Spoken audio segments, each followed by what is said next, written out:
Did I close the hood? I don't remember if I closed the hood. I hope I did. I think I did. Let's see what that boat can do against me.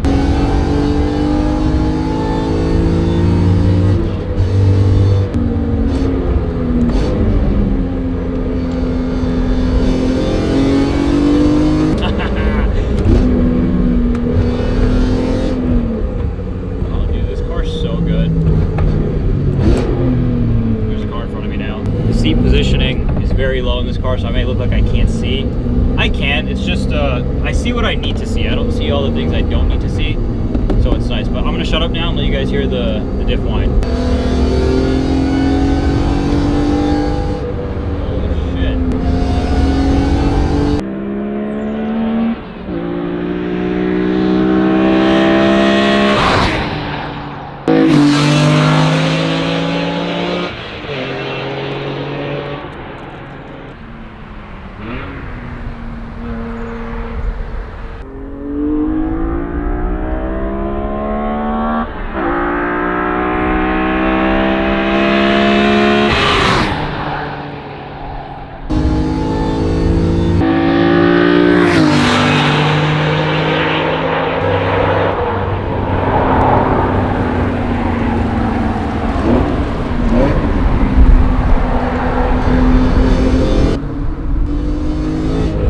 There's no more rewarding car than this for me because of like heel towing and stuff. Like I want to get an E92, but I would never get it in a manual because I just don't think the S65 pairs well with a manual like a DCT does. And so when I'm driving this, it's just like, this is so much more visceral and engaging, and like, yeah, it may be a little bit slower, but like, it's not that much slower, I'm telling you. Sorry if you guys see the mic too much on the top here. In my last upload, it was my first upload after 2 whole years of not uploading a single YouTube video. I'm not gonna make this a full-blown life update video. I'm just instead gonna give you guys a quick little walk around and an update on the E46. So I'm gonna try my best and try and remember every single mod I've done to this car in the last 2 years. I'm just gonna run through this like you've never seen any of the mods on this car to begin with. So I don't know where to start. I'm just gonna start randomly and just go from there. The car is lowered on Öhlins road and track coilovers with Vorslag camber plates. As you can obviously tell, it's on E88s, which honestly fit this car perfectly. So the front is a Ridgeline Motorsports GT4 style front lip. It's the MK Rennsport style.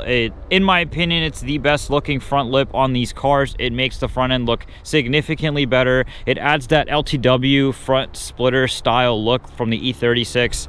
And I like a splitter that comes a little bit more forward because it adds like a look where it's like, this is more forward, then it's like a step kind of, and I just really like that look of the E46 with this splitter. Every car that drives by thinks I'm doing something crazy, but you'd think after all these years I'd be used to it now, but I'm not. I also went ahead and got brand new front headlight lenses, which are refreshed OEM from FCP Euro, so I can keep recycling these headlight lenses every year or so, instead of like PPFing them, which I probably should do because I don't want FCP to get upset. We also got these chrome kidney grills with the black slats, which in my opinion look the best on these cars. I do want to do a fog light delete at some point, because I hate fog lights, and I want to do a brake duct cooling thing where it just replaces the fog lights with that instead. The car got a full ZCP brake conversion done, so it's down to the calipers literally straight off of a ZCP car. So these rotors and pads and calipers are off a ZCP E46 M3, which was only an 05 and 06 option. Speaking of ZCP, I also have a ZCP/CSL steering rack,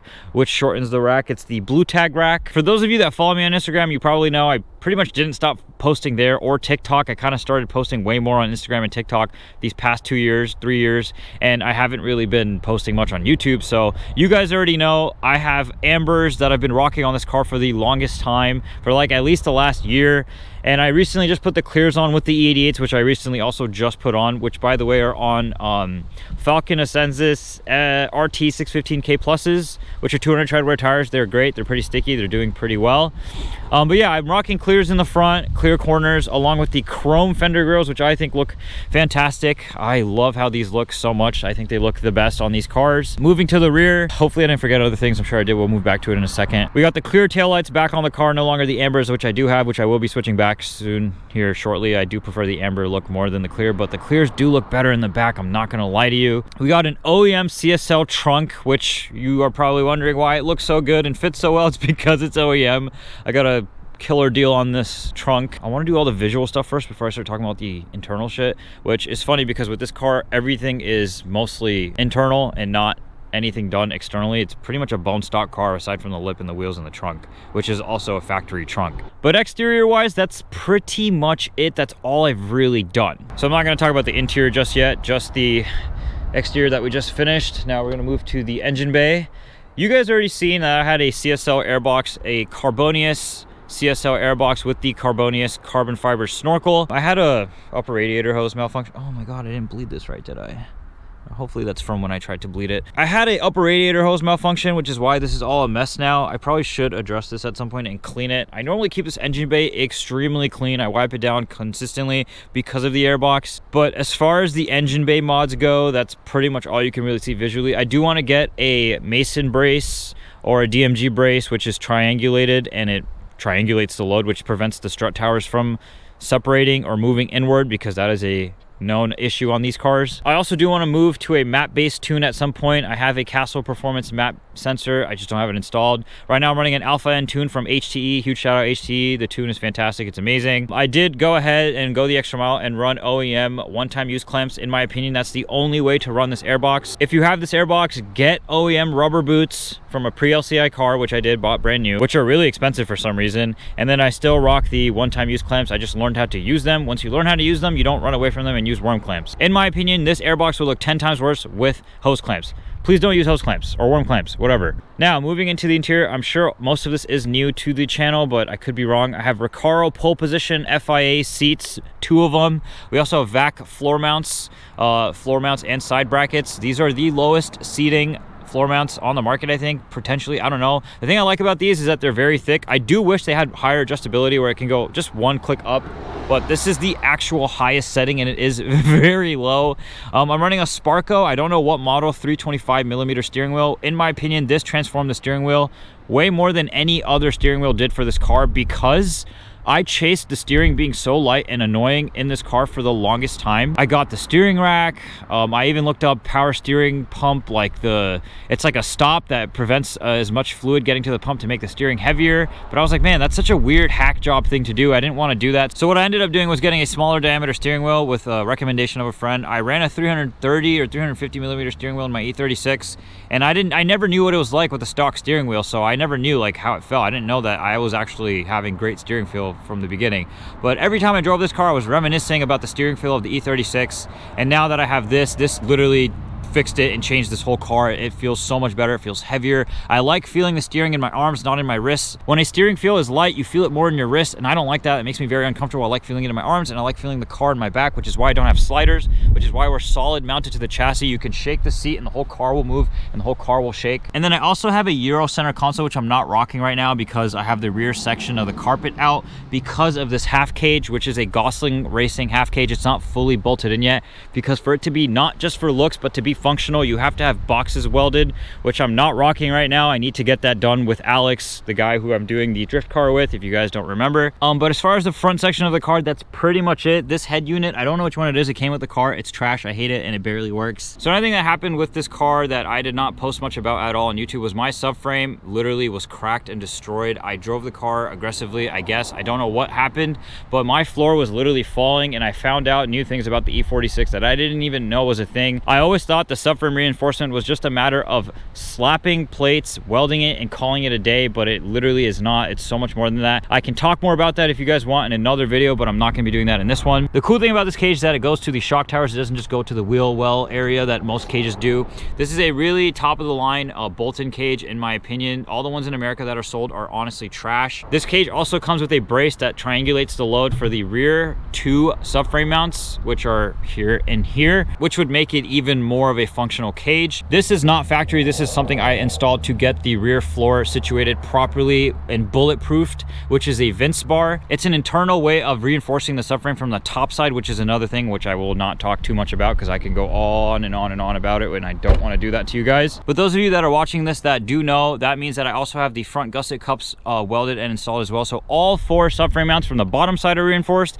and all 4 subframe mounts from the top side are reinforced. So a big chunk of my money went into the rear floor and made this car's drivability 10x and made it significantly better, and makes it drive pretty much better than most E46s that I've ever driven or sat in, and I get to sit and drive in a lot because of NRP. I went with CMP raised solid subframe bushings. I went with Synchro Design Works rear trailing arm bushings. Every single bushing ball joint you can imagine or think of has been done or addressed in the back side of this car, which means the 2 ball joints from behind the spindle, behind the rotor that connect to the rear trailing arm are also done. I even went ahead and did the ball joints that connect from the rear trailing arm, not the bushing in the front, but the ones that are behind the rotor that go to the spindle. Those ball joints are done OEM rubber. And then for the differential, I rocked all 3 rubber bushings with a new diff cover as well. I didn't want any NVH increase. I wanted the car to drive good but not worse. I did not want to make it a driving experience that I hated to drive or made it feel like a chore to drive. I still wanted to be able to have the club sport vibe where it still drives really good and I can just kind of turn it all off and chill and just relax and drive, and it won't be stupid loud or just a headache. And just like I love doing road trips in this car too. I've gone everywhere in this car. I've put I think 40,000 miles on the car since I last showed it on the channel. So I did a lot of research in deciding what I wanted to do to this car and what I didn't want to do. I did not want to do solid diff bushings or solid trans mounts or solid engine mounts. I did none of that crap. All I did was leave it to it being things where it can be improved, or if it doesn't need to be improved, leave it stock and just refresh it. I also have a carbon roof for this car, which obviously is not installed. I have a slick top headliner as well, which needs to go in at some point one day. Who knows? God knows. I need to find someone who can install it, someone who I trust to install it, and then I also need to just get all the pieces and the little things that need to happen to make it actually work and happen. So this car also now has a 4.10 differential, which is a huge mod that I love.